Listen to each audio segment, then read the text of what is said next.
Assalamualaikum warahmatullahi wabarakatuh. Selamat pagi anak-anakku. Bagaimana kabarnya kalian hari ini? Ibu yakin kalian dalam keadaan sehat, tetap semangat dan selalu ceria. Baiklah anak-anakku, untuk menyemangati pertemuan kita pada pagi hari ini, meskipun kita beda tempat, beda keadaan, beda situasi, untuk menyemangati marilah kita bernyanyi bersama-sama terlebih dahulu. Oke, ikuti ya. Suwe ora jamu, jamu godhong simbukan. Suwe ora ketemu, ketemu pisan ning sekolahan. Suwe ora jamu, jamu godhong jambu. Suwe ora ketemu, ketemu pisan ayo sinau. Marilah kita awali pembelajaran jarak jauh kali ini dengan membaca doa, dengan harapan semoga pembelajaran pada pagi hari ini berjalan dengan lancar dan bermanfaat bagi kita semua. Wahid, Isnain, Salasah. Bismillahirrahmanirrahim. Berdoa selesai.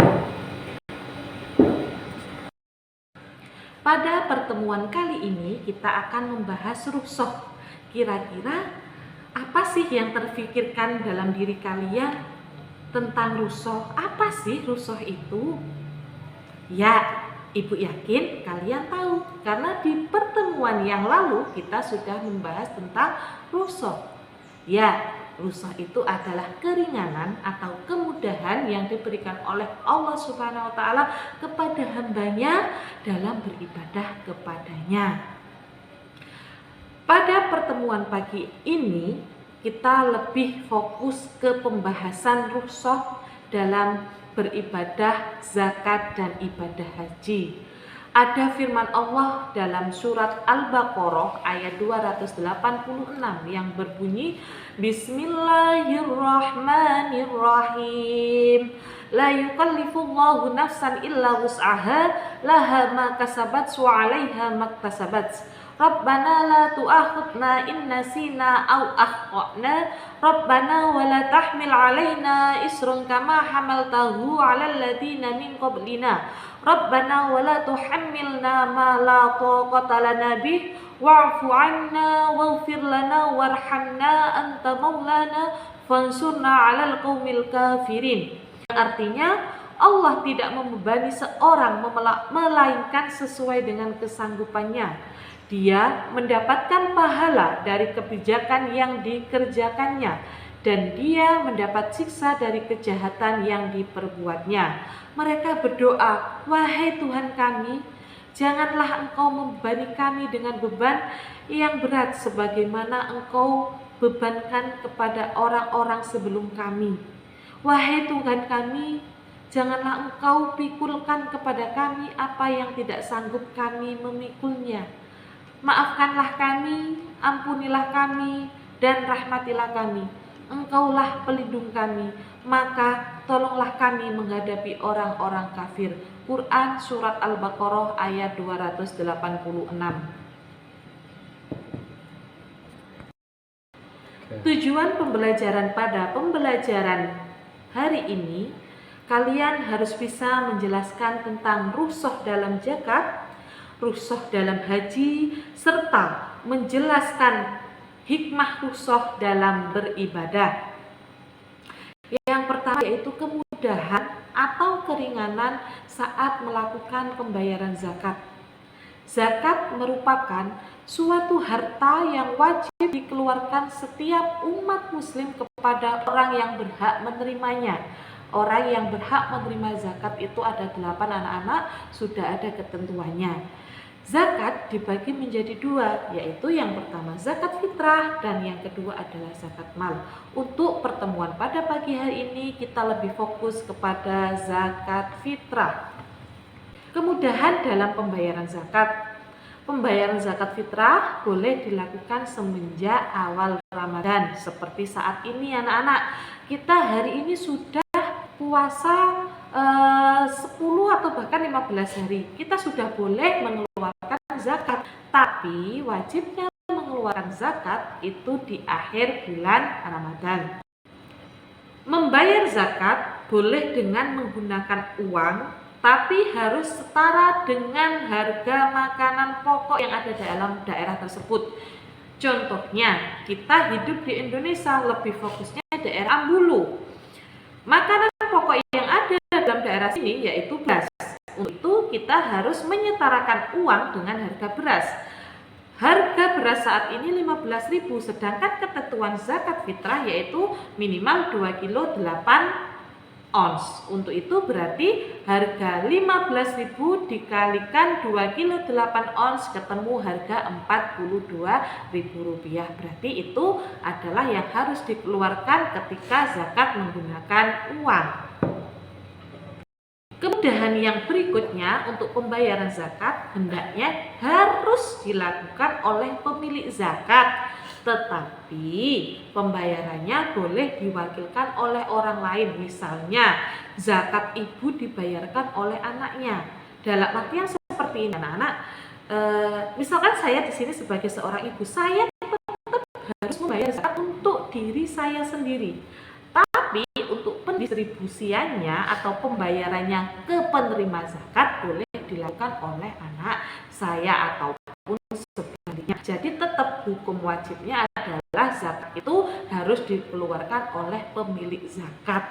Baru pendistribusiannya boleh dilaksanakan oleh orang lain. Kemudahan untuk ibadah yang selanjutnya yaitu rukhsah dalam ibadah haji. Ibadah haji merupakan rukun Islam yang kelima. Haji artinya menyengaja menuju Baitullah atau Ka'bah untuk melaksanakan ibadah kepada Allah Subhanahu wa taala pada waktu tertentu dan dilakukan secara tertib. Allah kembali memberikan kemudahan atau keringanan kepada umatnya untuk melakukan ibadah haji. Yang pertama, keringanannya adalah haji itu dikhususkan bagi orang yang mampu. Kenapa dikatakan orang yang mampu? Karena kewajiban haji itu harus dilaksanakan di Baitullah sehingga memerlukan biaya. Juga mampu dalam fisiknya, misalkan sakit berarti tidak diwajibkan untuk berangkat ibadah haji. Ketika kita belum mampu dalam biayanya, kita juga tidak diwajibkan ibadah haji ke Baitullah. Keringanan yang selanjutnya yaitu cukup sekali seumur hidup saja. Hukum haji adalah fardu ain anak-anak, wajibnya sekali seumur hidup.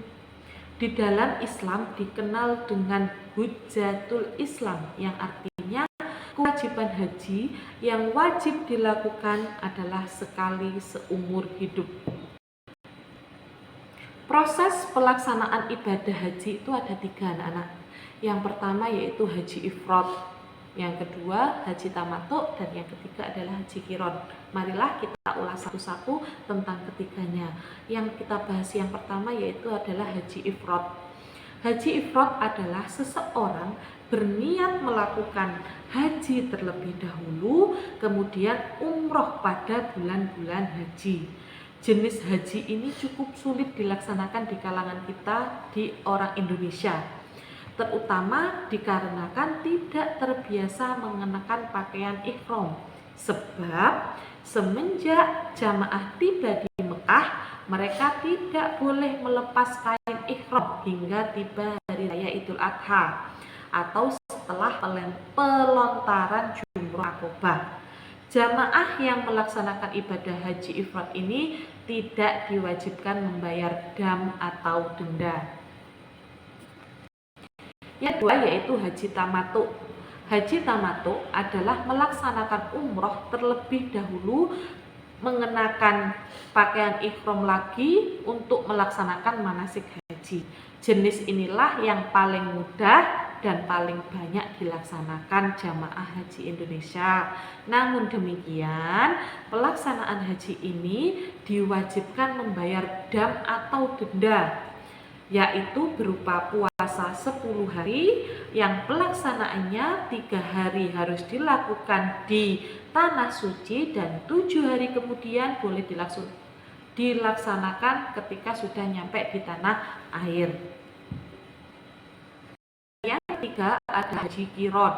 Haji qiron adalah seorang berniat haji dan umroh secara bersama-sama pada bulan-bulan haji. Dengan kata lain, berikhram untuk menunaikan umroh dan haji sekaligus dan menetapkan diri dalam keadaan berikhram, tidak bertahalul hingga tanggal 10 Dzulhijjah.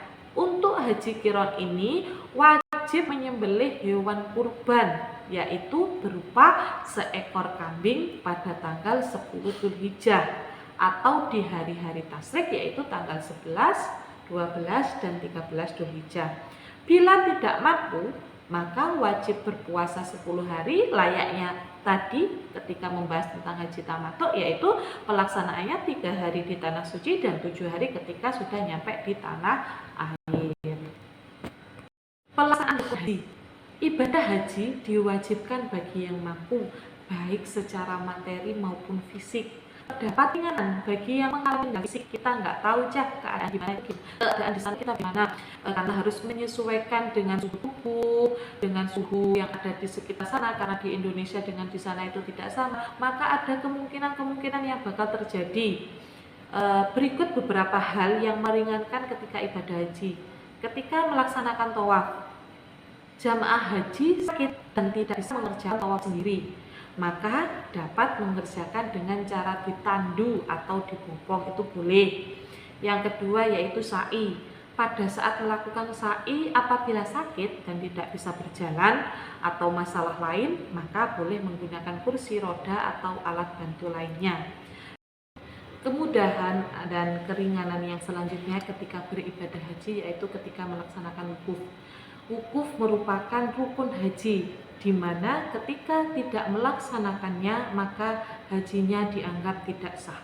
Untuk itu, ketika ada jamaah yang berhalangan tidak bisa melaksanakan wukuf, bagaimana caranya harus tetap melaksanakannya.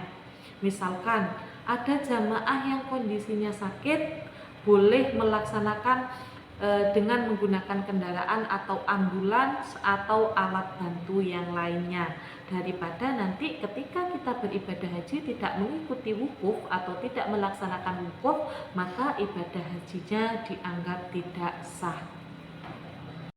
Kemudahan yang berikutnya yaitu boleh tidak bermalam di Mina. Saat melempar jumroh, apabila tidak dapat mengerjakannya sendiri dengan kondisi tertentu, maka dapat diwakilkan oleh orang lain yang sudah melaksanakannya. Apabila jamaah ingin cepat kembali ke Mekah saat berada di Mina sebelum tanggal 13 Dzulhijjah, maka boleh meninggalkan Mina lebih awal pada tanggal 12 Dzulhijjah atau disebut nafar awal. Kita flashback ke keterangan yang awal tadi, sudah disebutkan ketika ibadah haji itu hanya diwajibkan bagi yang mampu. Nah, untuk yang belum mampu bagaimana Bu Guru? Allah Subhanahu wa ta'ala tetap memberikan keringanan atau kemudahan bagi orang-orang yang belum mampu dengan memberikan ibadah yang berpahala setara dengan haji. Yang pertama yaitu umroh di bulan Ramadan. Yang kedua berbakti kepada orang tua. Yang ketiga sholat fardu dengan berjamaah, syukur-syukur bisa melaksanakan sholat sunnahnya. Yang keempat sholat duha. Dan yang kelima menghadiri majelis ilmu di masjid.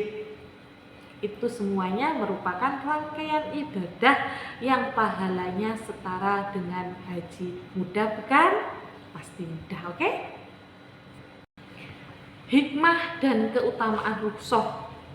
Yang pertama yaitu sebagai wujud kasih sayang Allah kepada hamba-hambanya. Yang kedua, membuktikan bahwa agama Islam adalah agama yang mudah dan tidak memberatkan kepada hambanya, serta menunjukkan bahwa syariat Islam itu tidak kaku.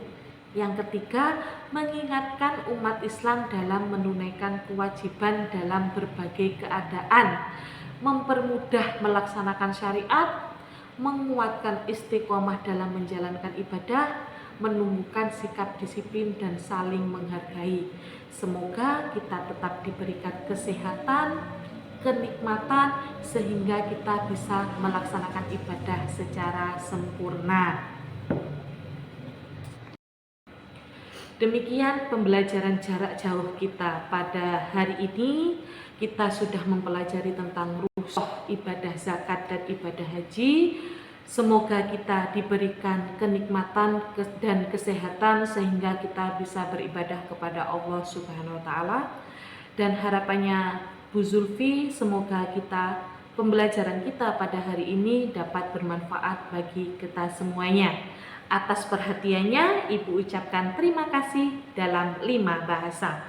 Arigato, thank you, kesoon, matur nuwun dan syukron kasir. Akhirul kalam, wassalamualaikum warahmatullahi wabarakatuh.